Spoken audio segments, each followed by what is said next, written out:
This is Bill Moberly with the Americans in Wartime Museum. I'm conducting an interview with Clarence Mingo on the 22nd of February 2020 at the Crystal City Marriott as part of the 7th Corps reunion weekend.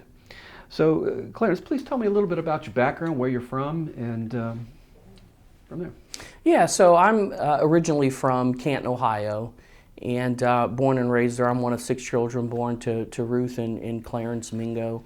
Went to McKinley Senior High School, and was not a fantastic student. In fact, I think my final report card reflected a grade point average of maybe 1.7.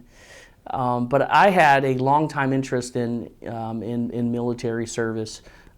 Despite that GPA, I knew a lot about history, and particularly war history, and also had an interest in politics. And so I thought that whatever I did with my life, it would involve public service. And I recognized at least then that many public servants had served. So I thought, you know what, the United States Army or military service is going to be part of my life in some capacity. It's one thing to have the idea, but it's quite another thing to make that idea reality. So I had a brother who graduated 2 years before I did, and he had enlisted in the United States Marine Corps. The family and I went to see him graduate from Parris Island, and I was struck by what I saw there. I was struck by the decorum and the discipline, and thought to myself, this was my junior year of high school, that I am going to make this reality. I am going to enlist in a branch of service and be part of the United States Armed Forces. My brother was in the field artillery, and I knew this. I saw the pictures and thought, this is fascinating. This too, I will do.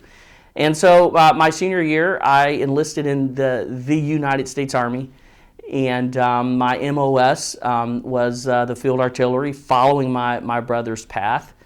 And I remember leaving home on July 10th, 1990 for Fort Sill, Oklahoma.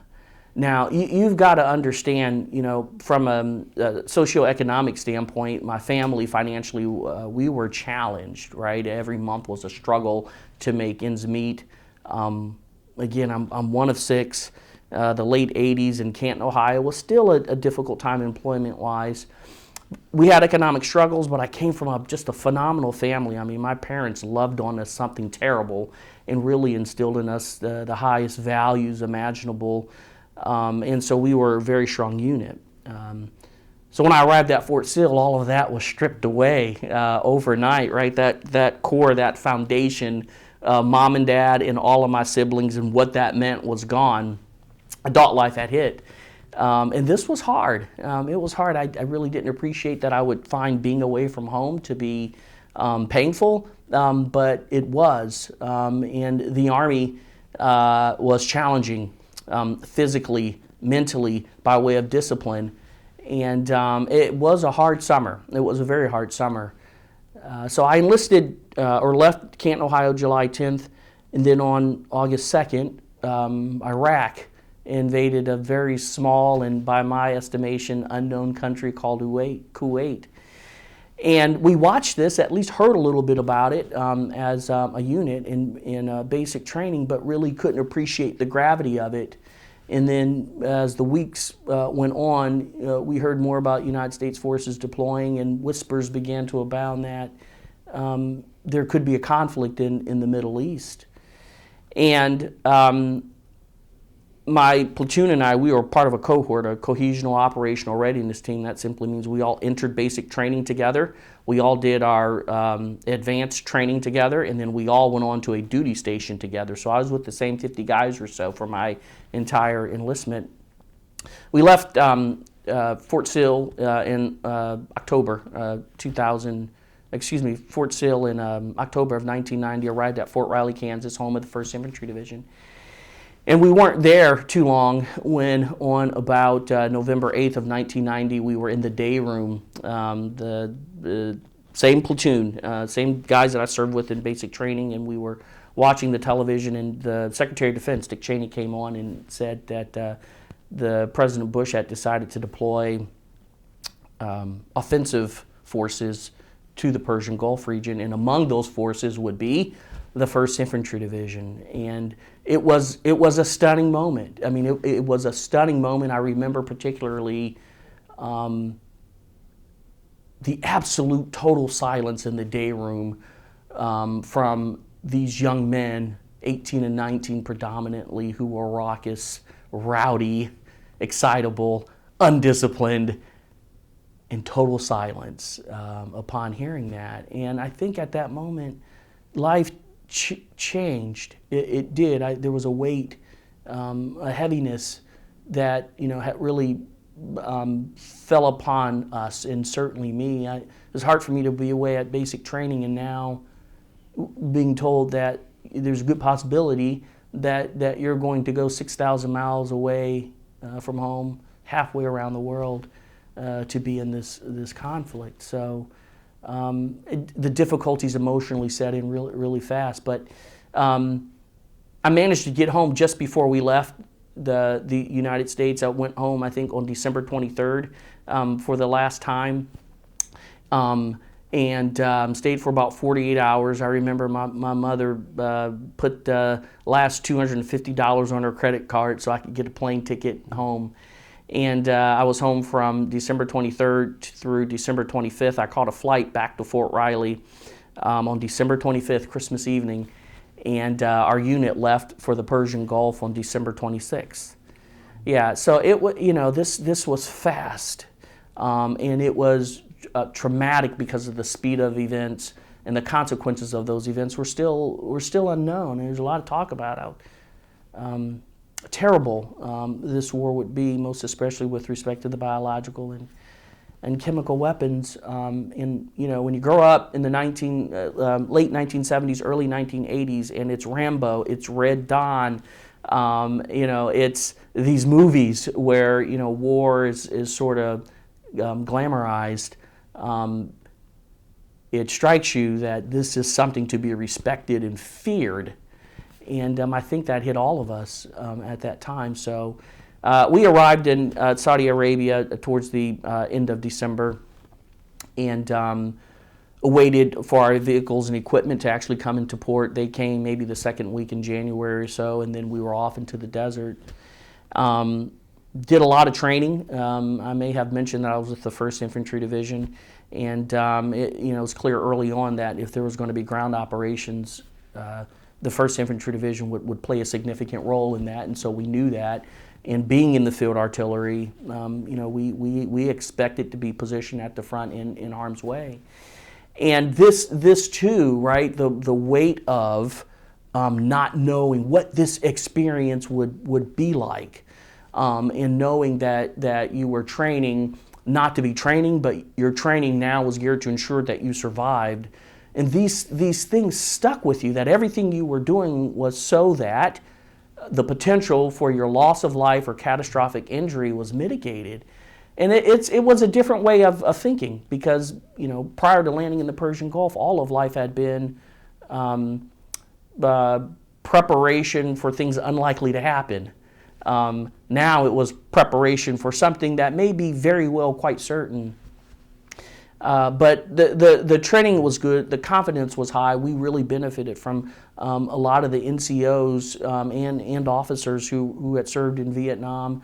And these men had instilled in us the idea that combat can be difficult, but that today's Army is professional. You've got the best equipment, you've got the best training, and we are a force that is ready. And that was constantly told to us, and it wasn't propaganda. I believed it was true, because I did feel as if we had the best equipment, we were well trained, and that we were ready.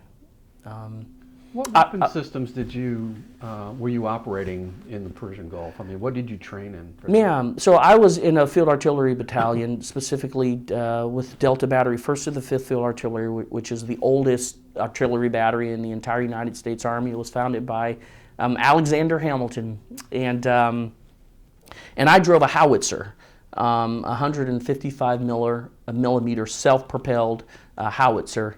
And it's interesting that I learned to drive this howitzer 24 hours before the ground offensive began.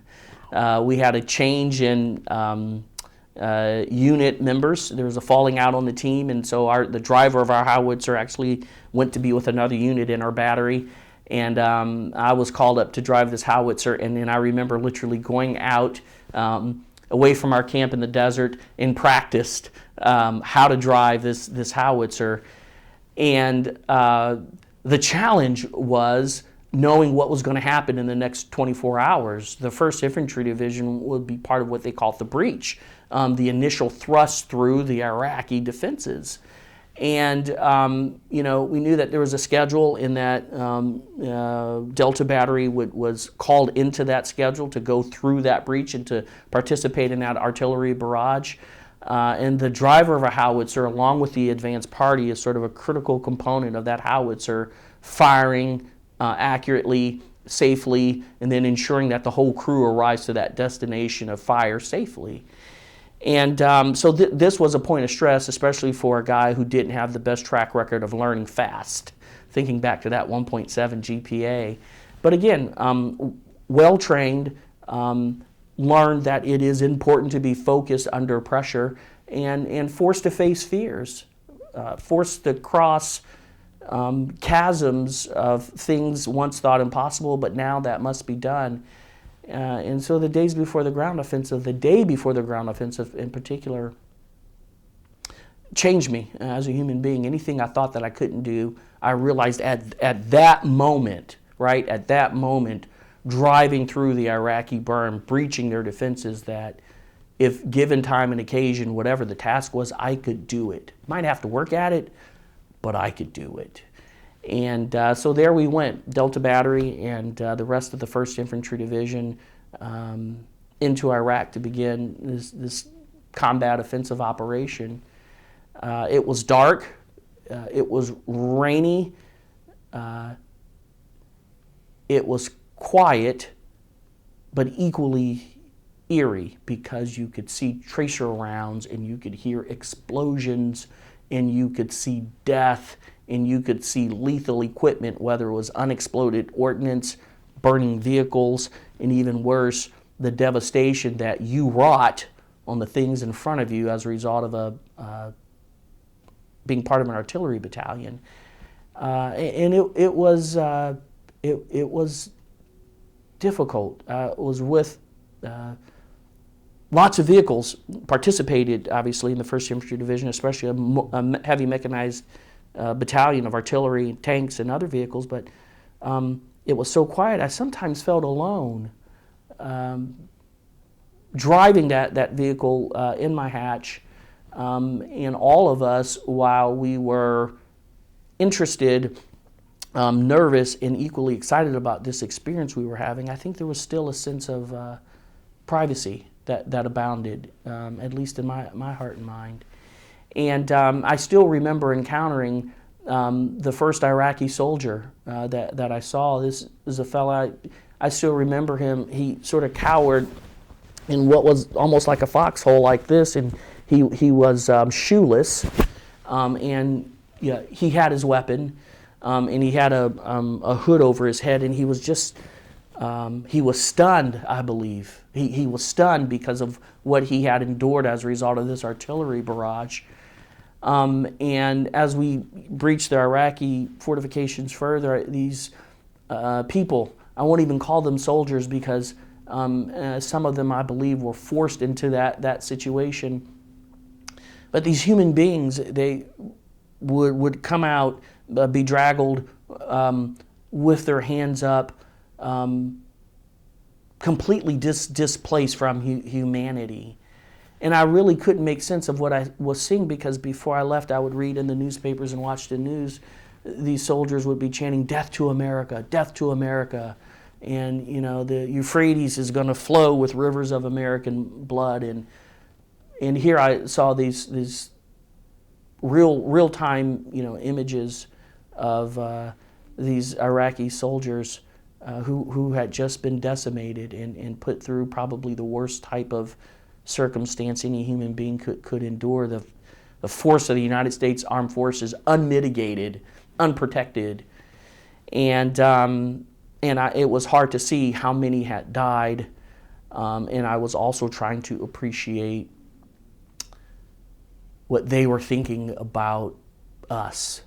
And I wanted to speak. I thought, I want to, something about me wanted to touch or try to understand that person's experience. Some of these soldiers, these people were just as young as I was. And there was a bond there. I can't really define it, but there was a connection there, at least eye to eye, soldier to soldier, person to person. And it was hard. I think at age 18, I could not make sense of it. I just could not make sense of it. And I think back through our time during the ground offensive, and I think about the individual that left the United States in late December, and the individual who now February 24th, 25th, 26th, 27th, 28th, was motoring through the Iraqi desert, bringing about some measure of history, managing the mental and visual images of death and destruction, trying to comprehend the loss of life and the injury that one human being can do to another. And I thought about the education that I received just about life. I mean, whatever I thought life was about before that ground offensive, I quickly realized it was really something else more complex, something else more substantive than what typically runs through the mind of an 18-year-old. There's a song we would sing in basic training. I can't remember the complete cadence, but one phrase of it is, the Army took a boy, makes a man. Took a boy, makes a man, and now I'm fighting in the sand. And I think about that. There was real truth to that. That experience fundamentally changed who I am. It matured me in ways that even now I'm just really beginning to understand. My high school sweetheart I'd left back home, her name was Angela. We actually met in second grade, but just before I went to the Army, we had started to date, and every day I thought about her, of course. I wanted nothing else but to get home and see, Angela, Mingo, and of course to get back to my mother and father and all my siblings. My brother, Lance, was in the United States Marine Corps, 2nd Marine Division, was in the Persian Gulf as well, field artillery unit up around, Kuwait. And so as the ground offensive went forward, remember hearing on the radio that the president had ordered a ceasefire. It was a rumor for a couple hours, then it was confirmed. But all of a sudden, my brother Lance, Angela, Mingo, my family, the smell of Canton, Ohio began to resonate. And so I realized at that moment how focused I was on that experience, right? This from leaving in December all the way up into that moment of hearing the ceasefire. I didn't realize what I had breathed for, 60, 75 days, which was one thing. The potential for death, the potential for loss of limb, the potential of not having a future that I had, once, planned to have. And all of a sudden, my mind was free to contemplate something else. And so my imagination came back. And I remember when that happened. It was like an hour after the ceasefire occurred. I could now begin conceiving of things other than driving a howitzer, fusing artillery rounds, and doing all of that accurately, safely, avoiding stepping on landmines and making sure that howitzer got to destination safely, and the fire missions were done as they should be, on point, on time, and on target. And it was a journey. Honestly, it was a journey just from that, the day that I left in December 26th to the day the ceasefire was called. I remember standing beside the howitzer and hearing that it was actually confirmed. Ceasefire. And now the thought of going home and living again could now be conceptualized, and that was a moment. I kept, and I still have this, I kept a Bible. It was a desert-colored Bible to match our uniforms. It was a pocket Bible. It had it had the New Testament and Proverbs and Psalms in it. And I read that Bible consistently. I read Ephesians chapter 6. I read Colossians chapter 3. I read Psalms 27 and Psalms 28, Psalms 51 and Psalms 46. And I know this because I would read these verses and I would share them with friends who were on my gun crew. And I think about those verses. I think about the MREs we ate. I think about the letters I got from my high school and from everyone in Canton, Ohio, and from middle schoolers and grade schools around the country. And I think about everything it took just to get me to that point. It took the Word of God. It took sustenance from the United States Army. It took the love, affection, and support from friends and family, and then hundreds of people that I didn't know.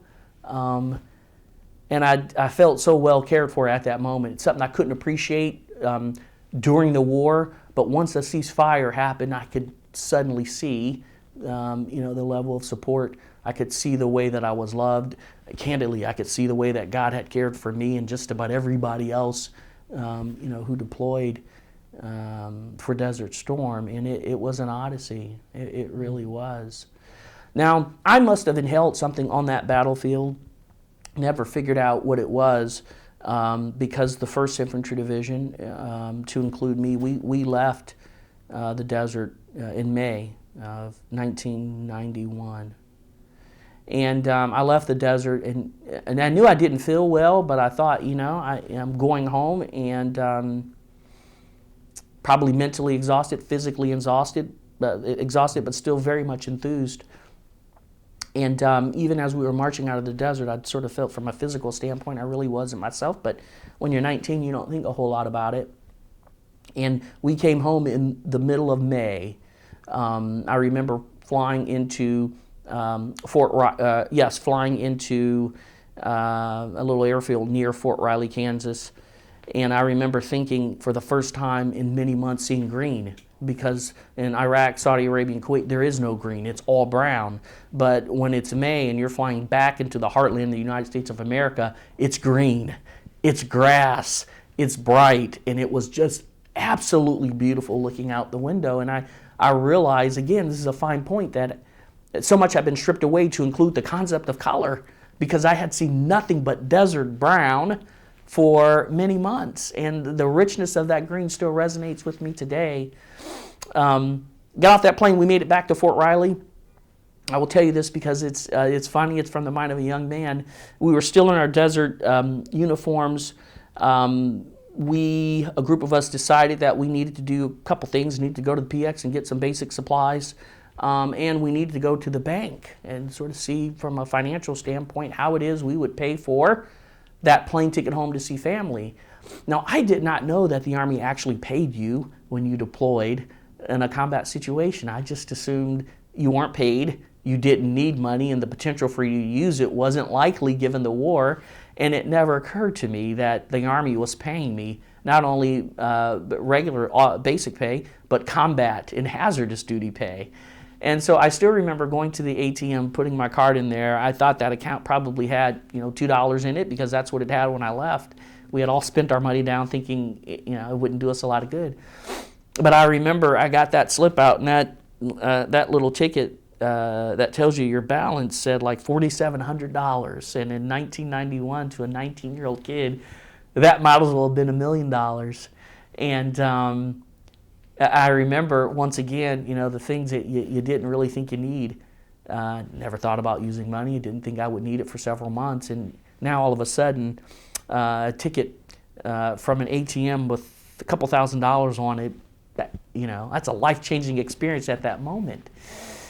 And I bought a ticket home on TWA. It was a TWA flight out of Kansas City.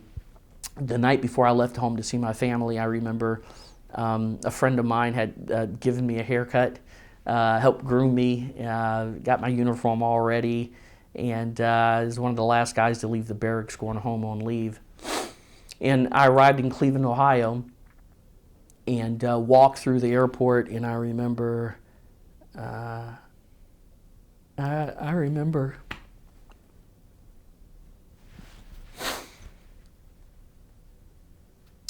I can remember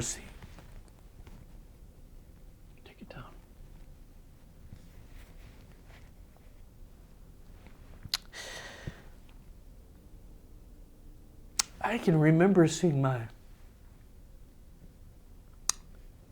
mother and my father and Angela. I can remember seeing my family, and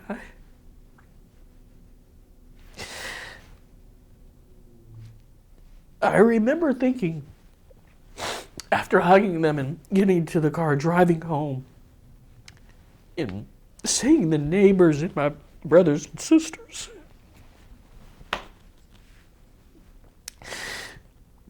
I remember thinking how I had grossly underestimated how I was loved. I remember almost being ashamed at the level to which I had failed to appreciate the way that God had provided something so fundamental for me, which was simply people who loved me.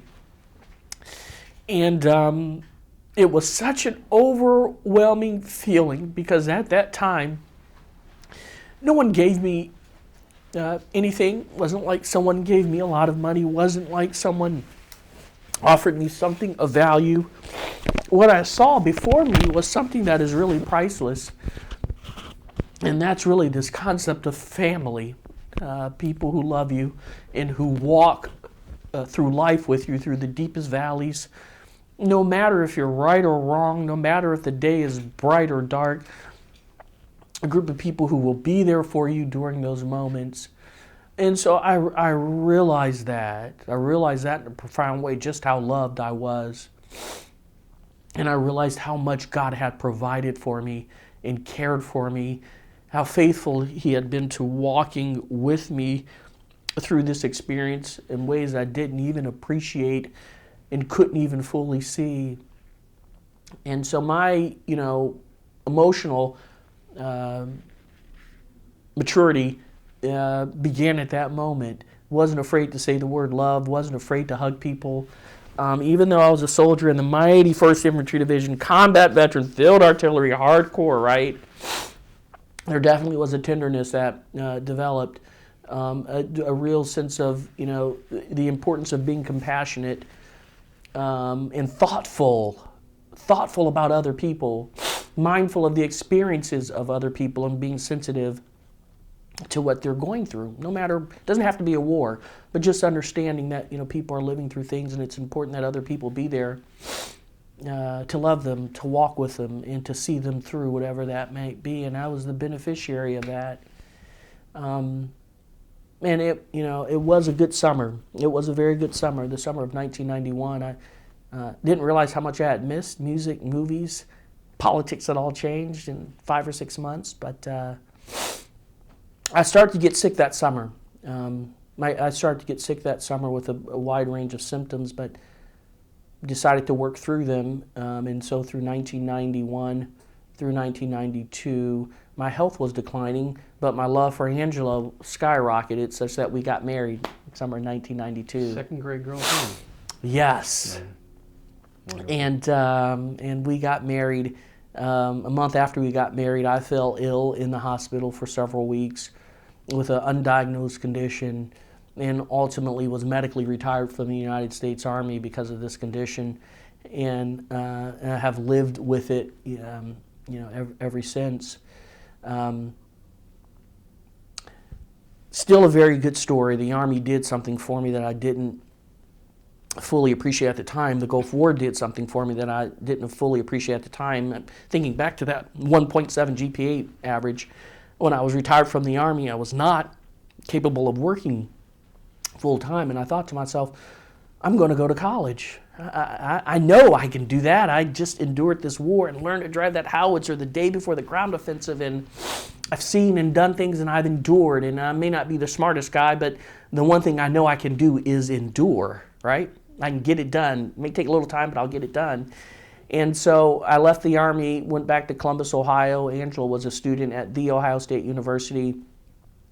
I enrolled there and took up, as a disabled veteran, political science, and earned a bachelor's degree in political science, and then went on to earn a law degree from Ohio State as well, and practiced law for many years as an advocate for children going through adverse circumstances, and and found a way to sort of touch people who found themselves in difficult life circumstances, and the law was a vehicle to do that, to include veterans.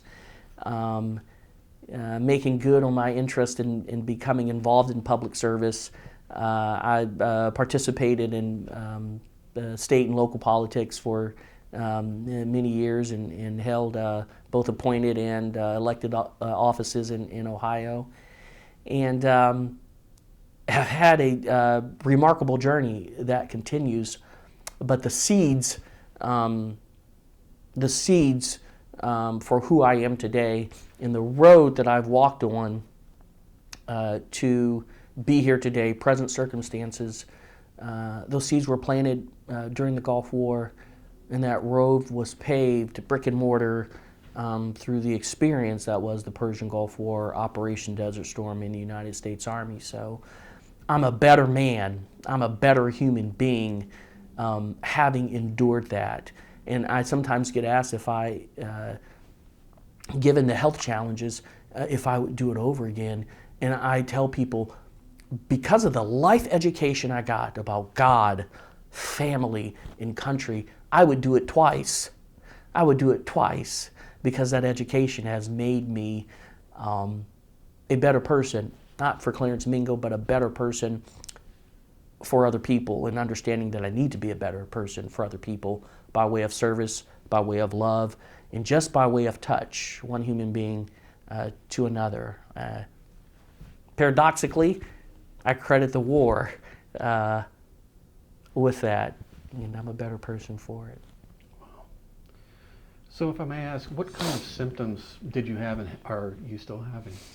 Yeah, so it's mid-February 2020, and I fell ill in August of 1992, significantly ill in August of 1992.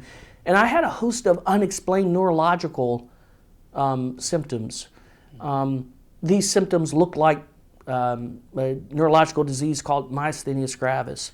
Looked like a disease that reflects Parkinson's disease. Sometimes it looked infectious. Sometimes it looked malignant or cancerous. And we've never been able to quite comprehend what it is. I've spent the last 24 months, I've had over 160 medical appointments, hospital stays, or hospital test days, 16, 17 different drugs, 2 surgeries, all in the pursuit of trying to understand what's happened to me physically. I've seen pulmonology, rheumatology, neurology, oncology, infectious disease, just a wide array of specialty care providers. I've been to the Cleveland Clinic, the Ohio State University. I've been to VA medical centers in Washington, D.C., and of course Ohio, down in Texas, trying to understand, what happened, what caused it, what do we call it, how do we treat it. And we still don't have good answers. I've just determined to live one day at a time. This condition, Gulf War illness, this undiagnosed illness, it has become part of my life. And I have just resolved to live with it as best I can, and keep my head up and try to do right by it and by the people who still walk with me, love me, and soldier on with me, irrespective of it. Did others in your unit have similar illnesses? To my knowledge, there may be 1 or 2 other people who over time fell ill, not as significantly as I did. What happened to me was very early on. It was literally like months after the war. It was clear there wasn't something right. And in those days, the Army, they were discharging people saying that it was post-traumatic stress or mental health. And eventually the evidence made clear that no, there is something substantive. I don't want to say substantively, but there's something beyond sort of a mental health component, which is legitimate in its own right. There's something from a physical standpoint happening here to this individual, and the Department of Veterans Affairs early on was not cognizant of this, and they early on the interest in understanding this and acknowledging it wasn't there, whether it was DOD or the Department of Veterans Affairs, and I lived that early on. I will tell you that has changed remarkably. I understand that DOD and the Department of Veterans Affairs, there's certainly history there that's not appreciated and perhaps shouldn't be. But present day, in over the last 10 to 15 years, where Gulf War veterans are concerned, and most especially in my circumstance, I credit the medical service providers, the administrators, who have made right so much of the wrong that occurred early on.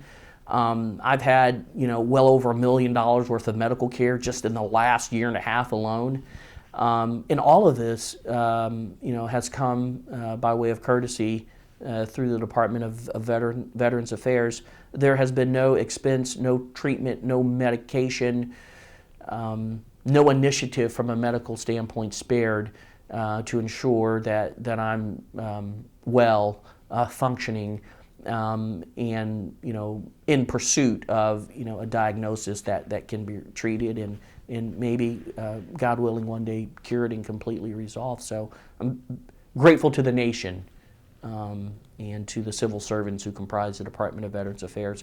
A lot of work to do, but certainly appreciate the men and women who have made today what it is for me and God willing a lot of other people. Was there ever any talk about this being related to any of the inoculations that you received as part of the? Yeah, so my condition is what they call a presumptive condition because of the nature of it. The Department of Veterans Affairs have connected it directly to my service in the Persian Gulf War. In the eyes of the Department of Defense, it's a combat-related injury. And I appreciate that acknowledgement, but the specifics as to what caused it still remains elusive. I have seen some of the best scientists, I believe, in the United States, and the cause of this, it just remains elusive. The environmental exposure seems to be more than anything else sort of a leading theory. The idea that some of us, most especially me, inhaled something on the battlefield that altered the status of our health genetically and otherwise, and so here we are, morphed by way of consequence of that time in the oil fields. Well, so much has been said about the contaminated battlefield from expended the depleted uranium rounds and just the chemical and the filth environment of that yeah, place. I'm really glad you mentioned that because I think the Gulf War has many legacies. Here's one that is not so good, and one that is good. The not so good is this idea that the Gulf War was sanitized. No death, no destruction, no real injury to anyone. We all came back home just fine. And as a point of fact, there was a lot of death and destruction on the battlefield. It may not have been coalition forces, but it was absolutely there. The killing was at a premium, and you could see it. And people continue today, at this very hour, to suffer because of the toxic environment where you would cry and your tears would be black, or mucus might run from your nose, or you might cough up mucus and you could see black soot in the mucus. And even at that moment, I think many of us believe this can't conceivably be healthy. But when you're 18 and 19, you think, I'll get over it and be well.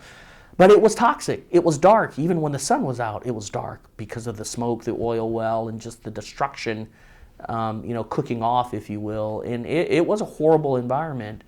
That's not so good of a legacy, but I think one of the best legacies of the Gulf War was what we did for the nation.